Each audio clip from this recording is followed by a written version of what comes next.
Luton, 5 AM, and it's very cold. If you'd let me go in and speak to them first. How you doing? Is it John? Yeah. Hello, John. Hello. How you doing, mate? We're from the outreach team. These are the good mornings. The mornings they fear, or when the team from NOAA call.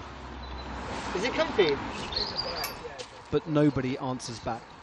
And tonight we can reveal the hundreds of homeless deaths that happen on the UK streets. They're revelations that don't surprise Shannon. Born with a severe heart condition, now living on the streets. I've had 4 open heart surgeries, so I've been open from here to here 4 times, and then I've got a pacemaker and I've had it for about 5 years. That's why I'm purple. How does the cold affect you? I get cold very easy, very easy. So Can it affect you more than... Yeah, like I get, say if you get a cold or flu, like it goes really quickly for you, but if I get it, I have for like an extra month or 2. So like if I got pneumonia, I wouldn't survive. I'd actually die. I like wouldn't get over pneumonia. So it's very dangerous. Are you worried about that? Well, I'm always worried, but I kind of stopped worrying after a while.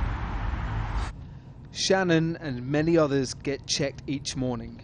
Each morning, the team know the realities of what they might find. I think there was 14 last year, and then there's been 3 this year. That have passed away? Yes. And from what? What are the causes? Drugs, alcohol, and a couple of TB cases. Every death leaves a mark here. For Lauren, that mark is raw and at the moment insurmountable. I thought me and him were together for life. Last May, Lauren and her boyfriend Dean were living in the boot of a car when they discovered Lauren was pregnant. Days later, Dean died of an overdose. On the day Lauren went for her first baby scan in hospital, Dean was lying in the hospital's morgue.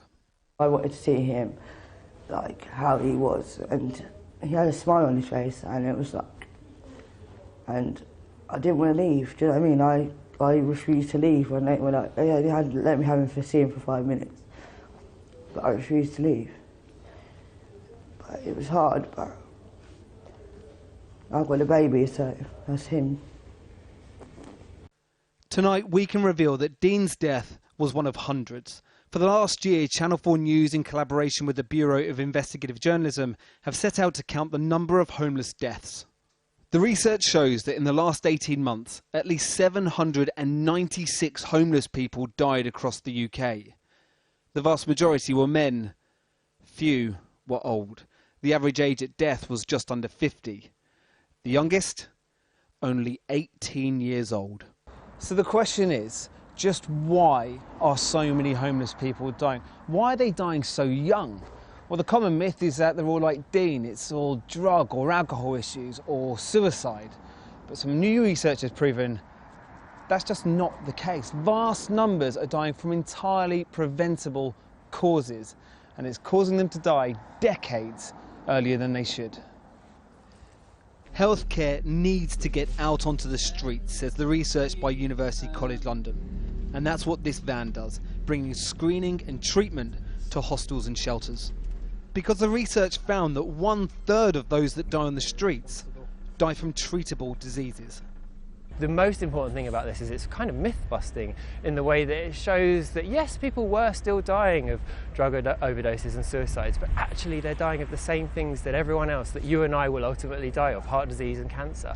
And we have drugs and medical interventions that could stop that from happening.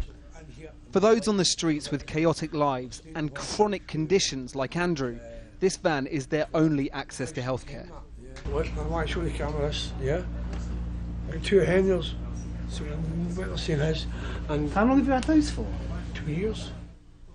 Andrew also has hepatitis C, which can be life-threatening, but is treatable. Do you know how you got Hep C?